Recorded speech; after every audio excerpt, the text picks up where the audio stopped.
Hey everyone, welcome to this event and thank you all for coming.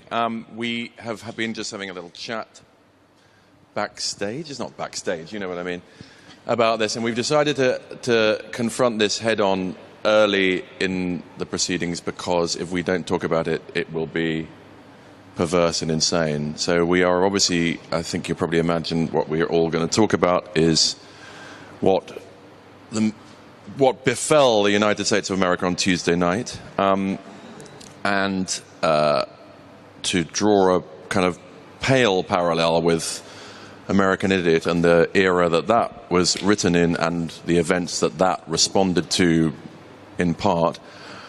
We are now looking at an album that has gone in at #1 around the world and is, again, in part a reflection of some of the developments, malign and otherwise, in Green Day's home country and elsewhere. And when we last met, I last met Billy Joe about 3 weeks ago in California, and I don't think I'm betraying a confidence to say that we both comforted each other in our certainty that Hillary Clinton was going to win the presidency. 3 weeks on from that, it's obviously a drastically different picture. And Billy, I'm asking you for an explanation of why you got it so terribly wrong. Sorry about that. I don't think any of us were really prepared for this at all. I think if you look at what's going on in the States right now with the backlash and the everything about Trump's campaign right now is just the campaign alone. That's the start of his presidency. You're starting to see fallout already with anti-Semitism and white supremacist groups spray painting and kids in cafeterias around Mexican kids saying "build a wall," this is becoming the new norm in the United States right now. So it's it's like no one was prepared, and you're on the other side. You're starting to see a lot more protesting going on. I think there was 100,000 people in the streets in New York, and I hope it continues. And I fucking hate Donald Trump. He's not my president. He doesn't represent probably a large half of the country. I don't think he even represents the people that voted for him. I think there's the working class people that want to change, and they are maybe somehow desensitized by all the racist rhetoric. And I think, and I don't think a lot of them actually are racist people, but the fact is we voted him in office, and hopefully something drastic will happen in the future where he's not in office anymore. So, I mean, and Mike, there are demonstrations in Oakland as there are, all around the country, and that must be. I mean, you're over here now, so you're not detached from it, but you're not witnessing it on your home turf. But I mean, that is an area that has a kind of tradition of protest and all. I just think people are going to have to, we're dealing with somebody who's been offensive on every level you can imagine, and they're now, he's somehow finagled his way into the presidency, and the truth is stranger than fiction right now, and this is all new. We're going to have to, keep our voices loud and keep them heard, and then, don't give up who we are and fight for our civil liberties, and. And Trey, just to finish this, we'll move on. But you are, I'm trying to kind of think of a poster boy for a stereotypical, I use that word advisedly, Trump supporter's worst nightmare in a white adult male. And I'm looking here at Trey, and I'm being a bit glib about it, but actually I'm making a slightly more serious point in that that's the trivial end of the spectrum, but it's still the same spectrum. Your desire and ability to have your hair like it is, wear those trousers or whatever. I know that sounds like a kind of glib point, but it's actually it's over here, and down the other end is the swastikas being daubed on the thing. But it's part of, isn't it, the same mentality, which is to squeeze out difference. I'm sure that they'll find something wrong with me, but I already miss Barack Obama. Yeah, it's sad.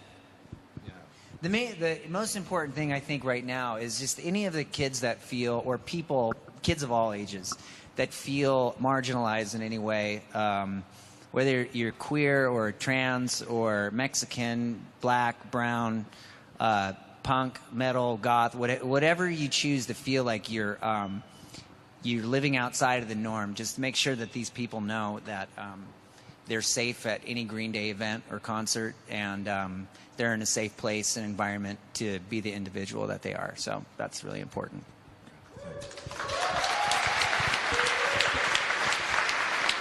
So, 25 plus years into a recording career, you'll accept, I'm sure, and we all will hear, that it's the exception rather than norm for any band who's been going that long to make music of any interest whatsoever. I mean, it's a very hard thing to do. As I said, it's a rarity. But I'm interested in, when we talked 3 weeks ago, is your decision to, following Uno, Dos, Tres, and I'm a believer in those records, and other people were a bit skeptical, but you took some downtime, you yourself got well, and then I think the significant thing was that you built a very small studio, and around the new album, without you realizing it, assembled the usual, the scaffolding, the major label, big band scaffolding, that we've got to get producer X or producer Y. And it was actually your decision to scale things right back that rejuvenated everything.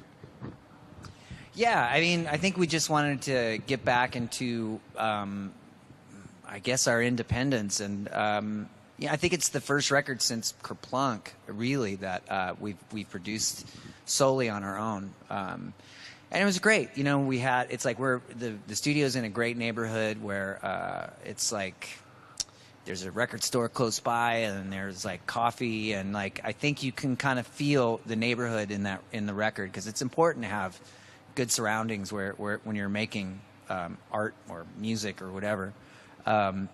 So I think I think we got a couple songs into it, and then we're just looking at it. We're not going to get a producer, are we? And it's like, no, we've already come this far, so it seems to be working. I think that was the one thing we kept laughing about. We kept going, it's working.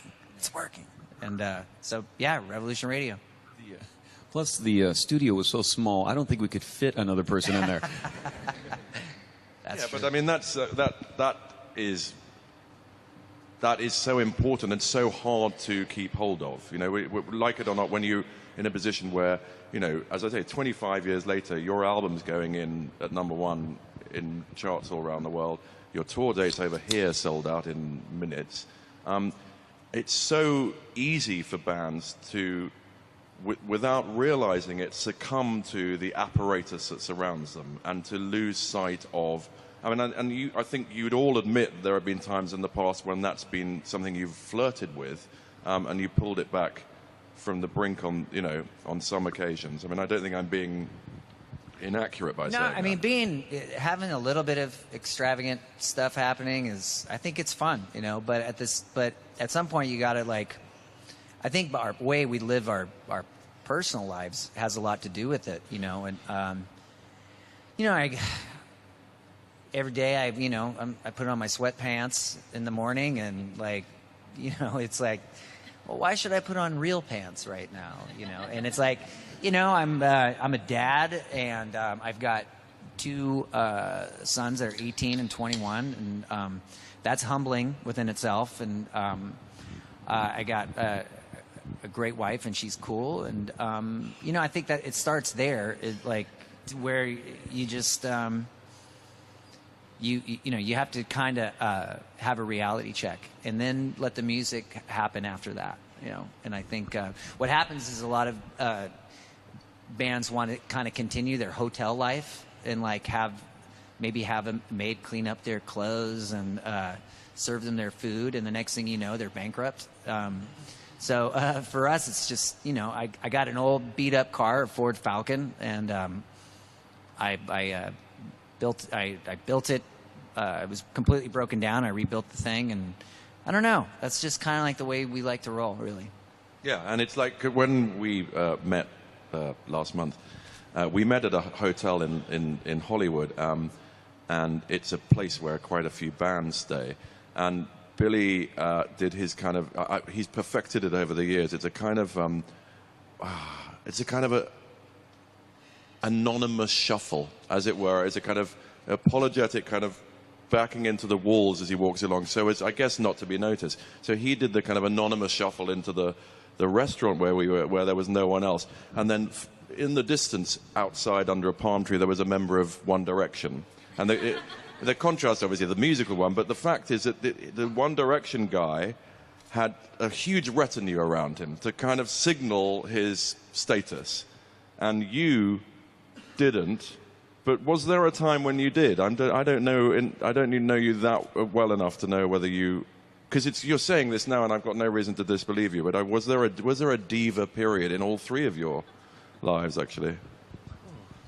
Well, yeah. I mean, we're arrogant enough to play music. So. Very good. It's not like we had an entourage or anything, but I think in the past we were a bit more mischievous. We've had like some kind of wild years, and I think there's more people like kind of looking after us and babysitting and like, you know, picking up the broken TVs and paying off the hotels and stuff like that. So, but never like, you know, we never like rolled around with I don't know, like supermodels and yeah, stuff I've like noticed that. that some guys, like some people, will have so much security that it's like around them that they will. Obviously, there's someone there. There's like, you know, 10 security guards around this one person. Now, who could that person be? So it's kind of like, and that's how is that how you're supposed to be undercover? By having an entourage of security guards? It, you know, it makes no sense. So I don't know. Maybe it's because I'm short that people don't really notice me too. So let's talk about the new record. I mean, we've discussed the way you approached making it. I've noticed with some of the reviews that again there's that temptation to slightly overstress such parallels as exist with American Idiot, and it's a completely different record, written in a completely different era, about very, very different things. But people have kind of homed in, obviously, on Bang Bang, the lead single, because it's unambiguous in the sense that it addresses, you know, it's a story of this serial killer and his desire for celebrity, and how social media is a huge part of that. And I sometimes wonder with you guys, when you're approaching something, is that there's all this outside thing, and we're going, oh, well, it's American Idiot too, and you know, it's obviously not that. Does it affect you sometimes, the thing that the mantle that's slightly been put on you over the years of, you know, you've got to hold up a mirror to society, you know, that part of Green Day's role, as it were, is to reflect society back at itself, to react to what's going on, rather than just songwriting, and I don't... Yeah. I don't know. We just, yeah, exactly what you were saying. We just reflect what's going on.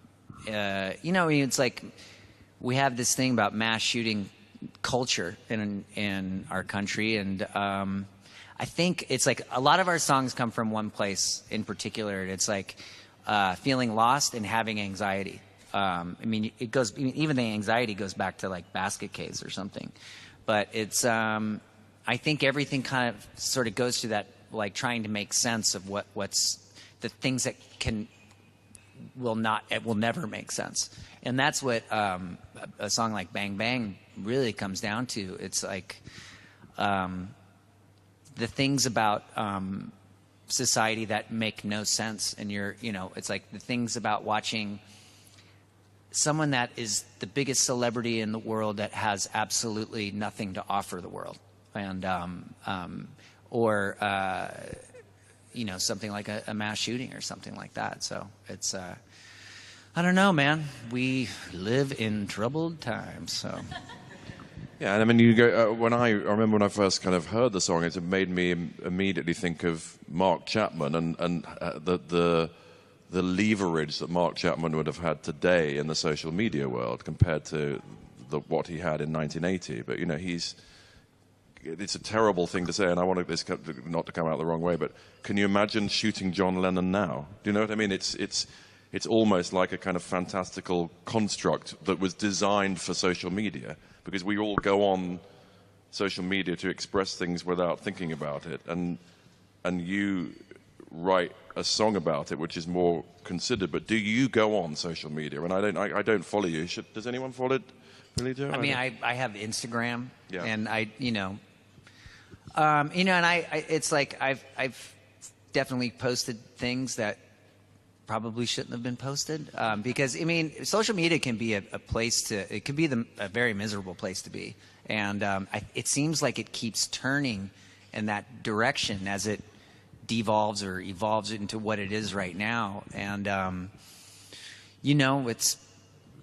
think one thing at our shows, I see a lot of people holding up their cell phones and I just like, you can look at a screen at home, you can look at your computer, you can look at your phone anywhere, but take your picture, but like, let's have eye contact. Like, let's have a human experience right now that you can't capture on a cell phone. It's like, why would you want to listen to your favorite song going like this when you can just hear it right in front of you? So I don't know. I think it's a little more human contact is good. Mike, we were talking before about how with the recent shows that you've been doing, and obviously doing material from the new album, that you just leapt in, having played one of the songs once, and that actually that reconnected you slightly to the kind of very early days. And I don't know why more people don't do that. I suppose what it comes down to is a willingness to make mistakes. And it's so easy to kind of let go of that. And it must have been so important for you to be... I think there's something about with a live show that there's an honesty to that. If we're willing to just make a mess, but there's a beauty to it too. I mean, we like to keep our shows as exciting for ourselves as the crowds want to see them. And sometimes that means jumping into a song that's 20 years old that we haven't played in forever, mistakes and all. But what's exciting is we're living that song in a live moment through people that have grown up with us, and that's pretty special. So. And when you got back together, because Billy, I know that you started kind of demoing some material before you all convened in the studio that you built. And is it still as instant as it's always been? Is the bond between you such that if you get back into the studio, there's no awkwardness, or is it slightly averted eyes and a bit of awkwardness? I mean, I'm trying to imagine that situation. Yeah, I think when you go back in the studio, there should be awkwardness. Otherwise, you're not like trying to make new ground. So it's for us. It started with a kick drum. I think we went. How many kick drums did we go through? And it was just to find the one that sounded. Not that it had to be some like it's like. Not that we needed like 10,000 didgeridoos or anything like that. It was like... That would be an interesting album, actually. Yeah. So we just wanted to have, take it piece by piece to try to find something that's subtly unique from what we've done before. They all sounded good, but we wanted it to make the thing. You know what the thing is when you get it. It's like, okay, this one has the thing. That's. And also, I mean, it struck me that you're bouncing off each other only. And I know you had a sound engineer there, obviously, but there's no one else. You can't hide behind the producer, if that makes sense. Do you know what I mean? You can't not have the conversation with each other because you haven't got the producer to kind of talk through should that be necessary or argue a case for a particular song, or you're alone.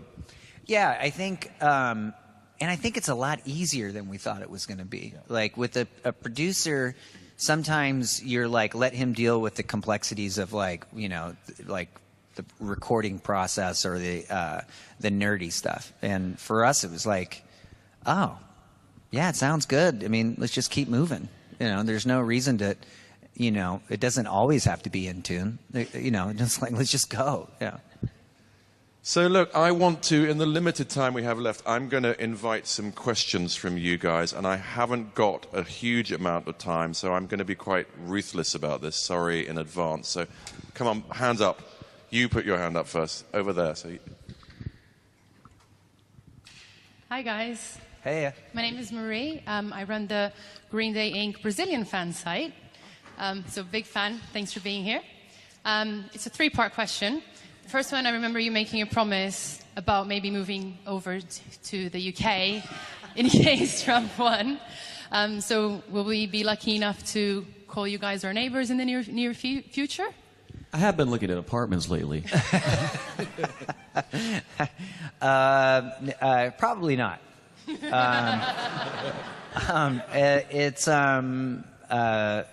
Yeah, at the time when I posted that, at that point I was still telling a joke. I didn't think it was actually going to happen. But I just, he was saying so many offensive things that I was like, there's no way that this guy could get into office. But, I've noticed something. I think you're from Brazil, right? Yeah. How come you don't have a flag with you? I know, right? It's a big thing. Well, yeah. half Brazilian, half Sweden. So yeah. Now, you said that there's a three-part. What are your other... The other one. One more part, okay? Okay. What does it mean to feel like a cello lost somewhere over the rainbow? What does that line from Too Dumb to Die actually mean? I think a cello is like it can be really kind of deep and sad sounding instrument, and it's a really beautiful instrument. I think in the symphony it tells the story of like something that is hitting the bottom of your heart or something. So that's kind of where I got it's like, man, I feel like a cello. How do you feel today? Do that? I feel like a cello. Yeah. Thank you. Thanks, man. Thanks. Sorry. Hi, Rebecca Rayner. I'm with the Daily Star. I've got a question. I wanted to throw it back a little bit and reminisce on the early days of touring the UK and whether you have any memories of playing like our small venues or a particular favourite venue and kind of reflecting on that time. The first thing that pops into mind is the nativity scene in Wigan. Wheat cheese. And Trey was the Virgin Mary. It was around Christmas time. Not again. Yeah. Yeah, we did a little play on stage. It's our whacked out version of Nativity scene. There was an Easter bunny, all kinds of stuff. Do you have a favourite small venue in the UK? A favorite venue? I mean, we've played a lot small of great venues. shows there. Yeah, I mean, a lot of great. We played the Garage. We had a great show there a while back after we played Wembley Arena. That was pretty amazing. So 2 shows in one night. Man, the Astoria. So, I remember we played a snooker hall once back in like 1991, and it was like all these tables, and then there was a thing in the back. It was just like a small room, and it was fun. It was, it was like I think it was our first show in the UK ever. I think. I could be wrong. Right, we have a question from this guy over here. What is your favourite song that you've ever wrote, like from any album or from any of your songs? What's your favourite? Well,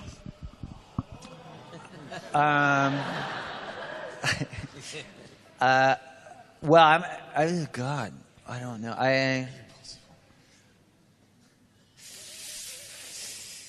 Oh God, now I'm forgetting the name of my own damn song. What's yours? Letter Bomb. Jesus of Suburbia. All right. Good one.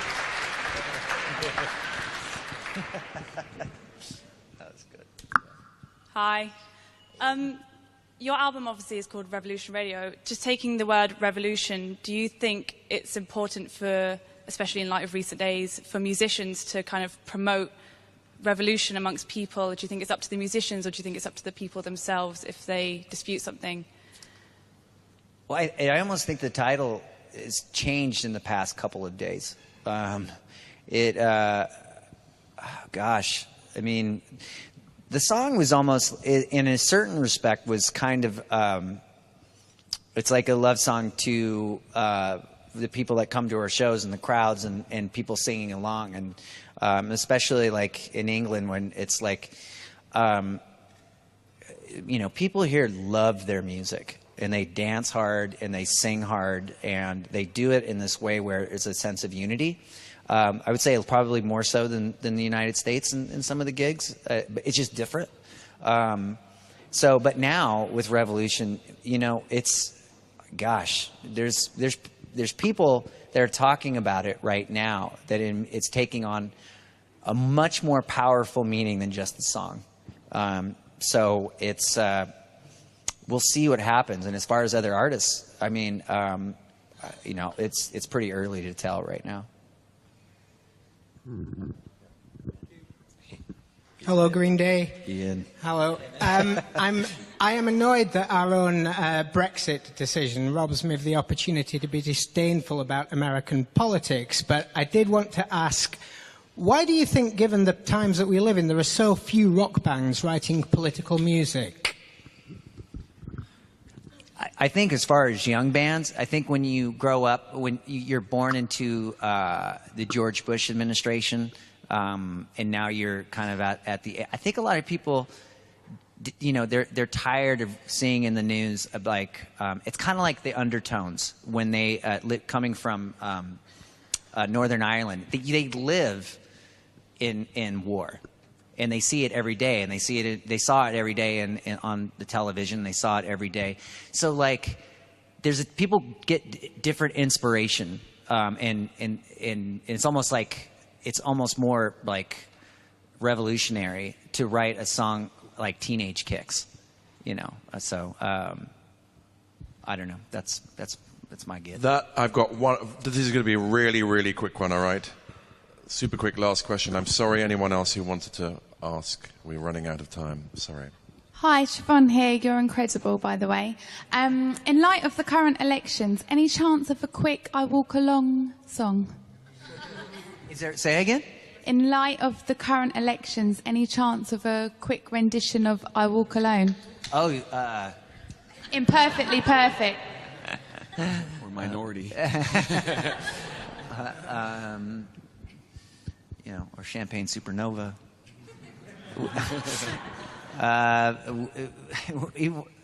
No. I'm sorry. I'm sorry.